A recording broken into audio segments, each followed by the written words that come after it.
rendu de la 44e réunion du Conseil des ministres.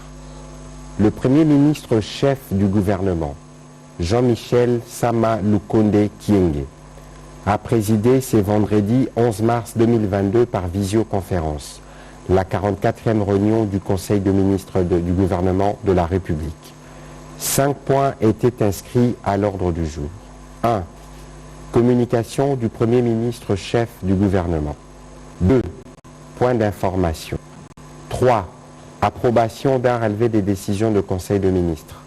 4. Examen et adoption d'un dossier. 5.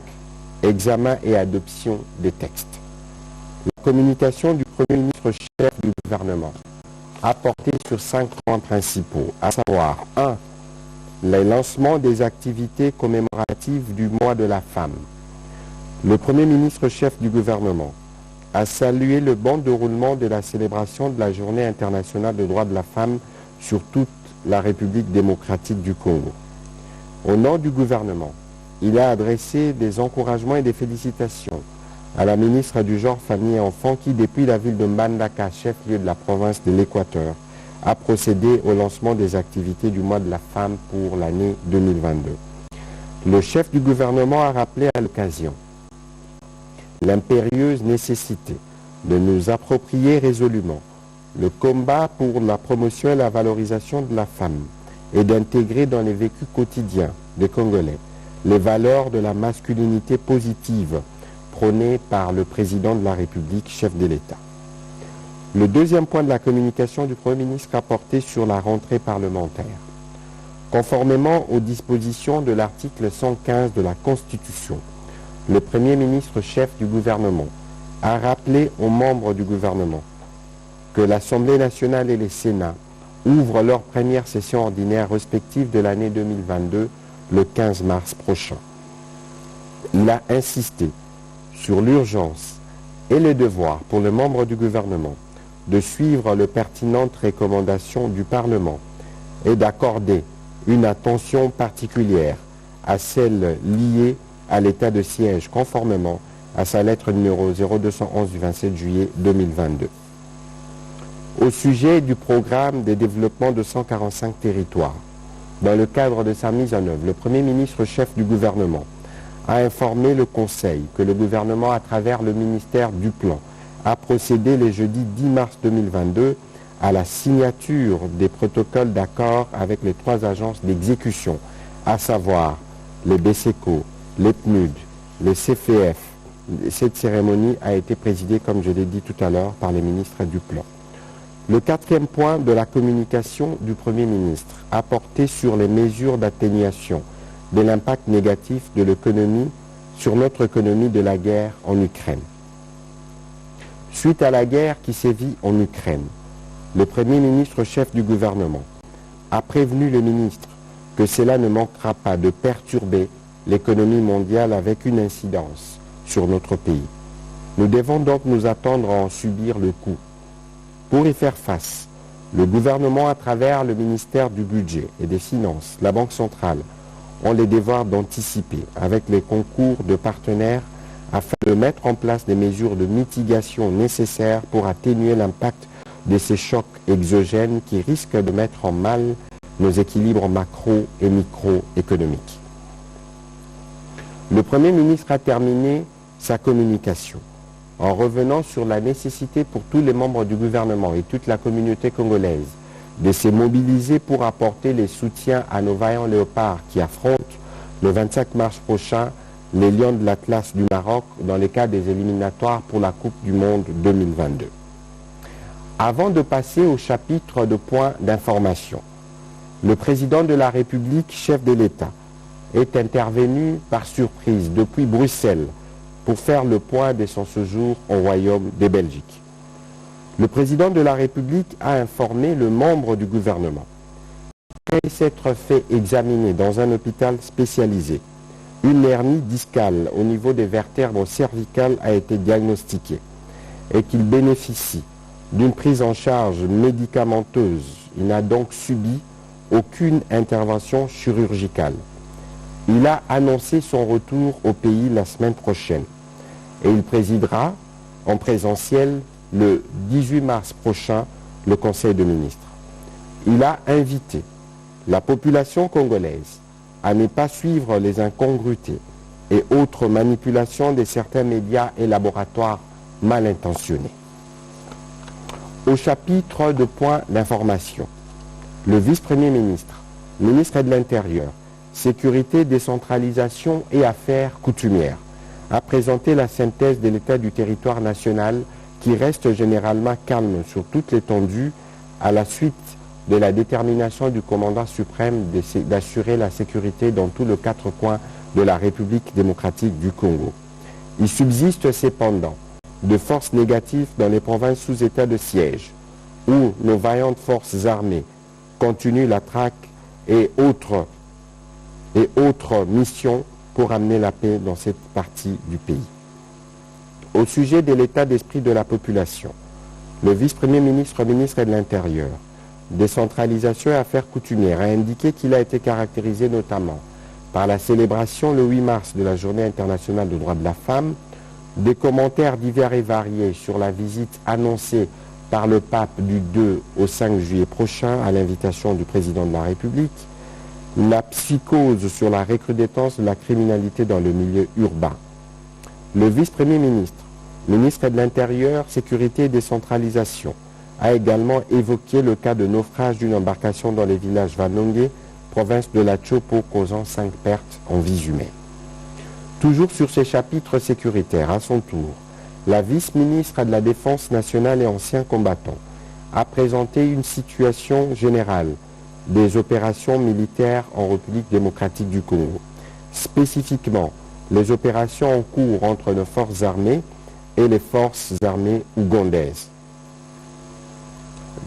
La vice-ministre de la Défense a aussi fait le point des opérations qui sont menées dans le cadre de la traque des groupes armés dans les secteurs opérationnels Grand Nord Sokola 1 et Grand Nord Sokola 2. Le ministère de la Défense réitère les recommandations faites à la 39e réunion du Conseil de ministres qui portent essentiellement sur ces missions régaliennes de ramener la paix sur toute l'étendue de la République démocratique du Congo. Toujours sur ces chapitres de points d'information, au sujet de l'évolution de la situation de l'épidémie à Covid-19, le ministre de la Santé publique, Hygiène et Prévention a présenté la situation liée à l'épidémie à Covid-19 en République démocratique du Congo. D'après les statistiques actualisées, la décroissance de nouveaux cas de coronavirus rapportés au cours de cette dernière semaine se poursuit.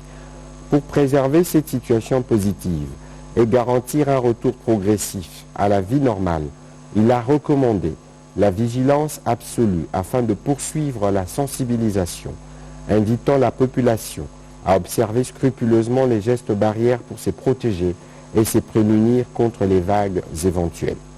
Le ministre de la Santé publique, Hygiène et Prévention a aussi informé le Conseil de la priorité stratégique immédiate du gouvernement pour booster la vaccination et dont les meilleures performances ont été enregistrées ces derniers jours au Kasaï oriental, dans le Haut-Touélé, le sud de Bangui et dans le Haut-Katanga. Le Conseil de ministres a pris acte de ces rapports. Évolution de la situation récente sur les marchés d'échange et celui de biens et services. Invité à participer à ces conseils de ministres, la gouverneure de la Banque centrale du Congo a présenté les faits saillants de la conjoncture économique qui demeure caractérisée par le maintien de la stabilité du cadre macroéconomique. Elle a indiqué que les rythmes de formation de prix demeurent sous contrôle depuis le début de l'année. À la première semaine de mars 2022, l'évolution de l'indice de prix à la consommation a enregistré un léger accroissement portant le taux cumulé de l'année à 1,01%.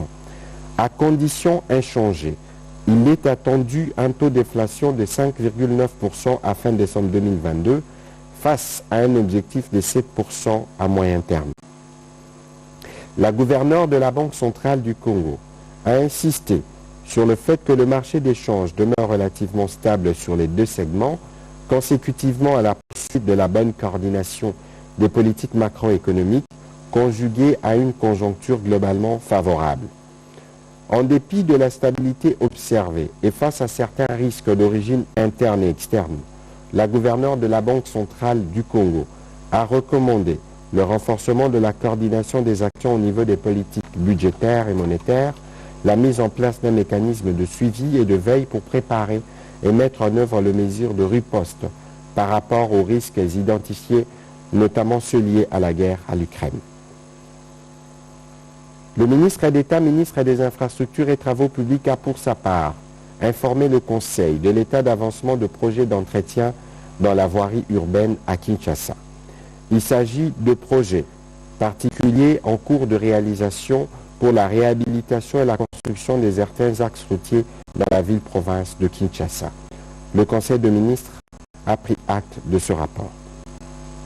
Intervenant à son tour, toujours sur ces chapitres de points d'information, le ministre du Commerce extérieur a informé le Conseil de ministres de l'avancement des préparatifs de la Journée nationale de la République démocratique du Congo à l'Expo 2020 de Dubaï. Ces grandes rencontres internationales permettront à notre pays d'attirer des potentiels investisseurs. Le ministre du Commerce extérieur a présenté l'avancement des préparatifs de ces grands rendez-vous où il est prévu, entre autres, l'organisation d'un salon d'affaires qui permettra de mettre en exergue les opportunités qu'offre la République démocratique du Congo dans les secteurs de mines, de l'agriculture, de l'environnement, des hydrocarbures, etc.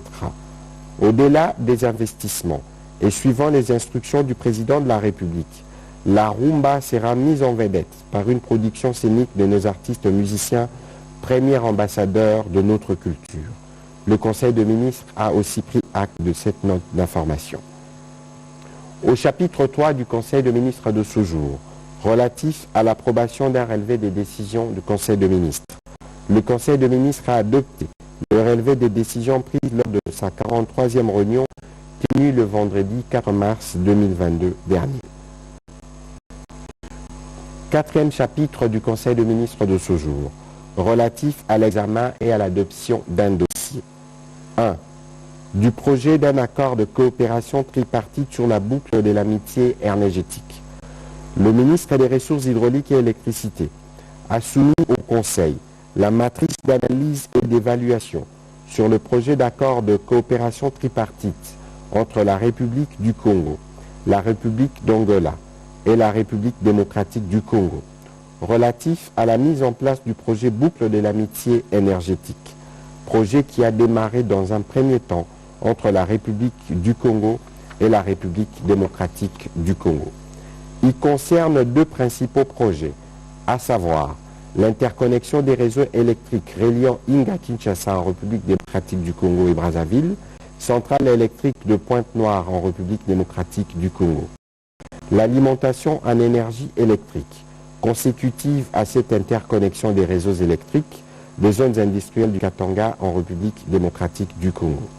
Le ministre des Ressources hydrauliques et électricité a expliqué que le projet boucle de l'amitié énergétique sera exécuté en deux phases. Après débat et délibération, le Conseil a adopté ces dossiers moyennant amendement.